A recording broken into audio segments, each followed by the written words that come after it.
5 persuni li qed jiskontaw sentenza fil-faċilità korrettiva ta' Kordin u waslu fl-aħħar fażi tas-sentenza qabel jerġgħu lura fil-komunità se jingħataw servizzi b'xejn ta' terapija fost l-oħrajn f'dar ġdida li ġiet inawgurata fil-qalba tal-Birgu u li se titmexxa mill-Fondazzjoni Midla mad-Dawl.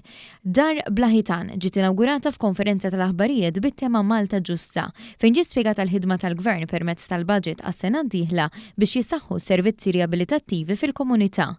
Iċ-chairperson tal-Fondazzjoni George Buzotti li spjega li din id-dar hija tkomplija tal-proġett Locked Out tal-istess fondazzjoni li joffri terapija tal-familja b'xejn lil priġunieri u l-qraba tagħhom. Issa f'din id-dar se jkollna 5 residenti mill-ħabs li huma fl-aħħar tas-sentenza tagħhom li se jkunu jgħixu magħna hawnhekk. U matul din is-sena it-terapija magħhom tkun iktar intensiva biex minn hawn laqas jerġgħu jmorru l-ħabs, minn hawn imorru d-dar u jibdew jgħixu ħajja kif għandna ngħixu l-koll.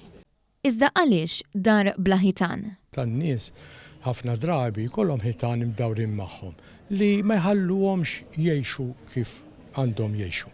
Issa aħna li se nkunu qegħdin nagħmlu hawn simbolikament se nkunu dal-ħitan se nkunu qed ngħinuhom, iħottuhom huma, aħna se nkunu magħhom ngħinuhom. Din id-dar se tiġi inawgurata b'ħidma u sinerġija minn diversi ministeri tal-Gvern.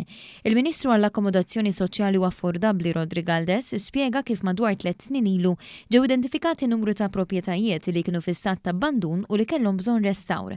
Hawnhekk inħass il-bżonn li jinħoloq il-kunċett ta' akkomodazzjoni speċjalizzata. Qed nuru l-ewwel proprjetà li ġiet riabilitata permezz ta' competition design flimkien mal-Kamra tal-Periti bi skop aħħari li l-pjanar tagħha jindirizza il-sfidi li hemm bżonn għal dar bħal din.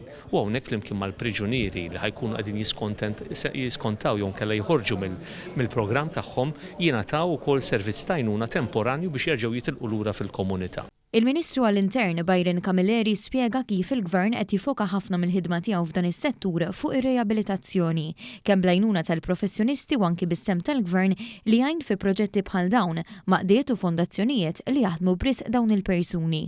Fil-fatt, issa dawn il-5 persuni se jsibu ambjent ta' familja u rehabilitattiv li ħejjhom aħjar għal ħajja lura fil-komunità. Dawn il-persuni ħajsibu ambjent ta' familja, ambjent riabilitattiv, anka permezz ta' diversi professjonisti, però wkoll fil-komunità. Illi l-aħħar ftit ta' sentenz tagħhom jagħmluha fil-komunità sabiex jesperjenzaw dik l-imħabba illi fl-aħħar mill-aħħar huma għandhom bżonna sabiex jirritornaw lura fil-komunità tagħna. Eżempju żgħir hija illi anke meta tħabbret din id-dar ġewwa l-Birgu kien hemm ċertu xettiċiżmu inkluż minn neighbors tifhimha. Illum huma dawk il-persuni li anke kienu qed jgħinuhom sabiex jaraw l-esta. Fit-tmiem iċ-ċerimonja dar Blaħitan tbierket minn Patri Dionisju Mintoff.